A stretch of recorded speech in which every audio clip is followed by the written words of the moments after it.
ஆனா நான் உனக்கு சொல்லுதேன், என்ன நடந்தாலும் சரி, என்ன ஆனாலும் சரி, நான் இருக்கேன், நான் பாத்துக்கிறேன். நான் இருக்கேன், நான் பாத்துக்கிறேன். இந்த ஒரு வார்த்தை நமக்கு எந்த அளவுக்கு இம்பாக்ட் பண்ணுது?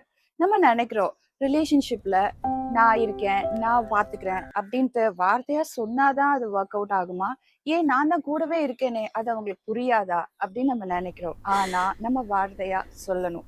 verbalization has got a lot of impact. நம்ம இந்த verbalization ரொம்ப அண்டர் எஸ்டிமேட் பண்றோம். ஏன் இது நம்ம சொல்லணும் அப்படின்னா, இந்த வார்த்தை சோகமா இருக்க ஒருத்தங்களுக்கு மிகப்பெரிய ரீஅஷூரன்ஸை கொடுக்கும்.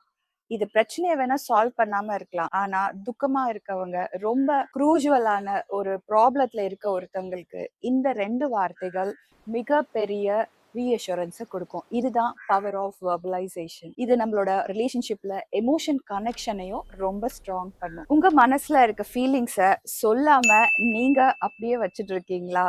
அப்போ நான் சொல்லறதுக்கு ரெடியா இருக்கேன்ட்டு கமெண்ட் பண்ணுங்க.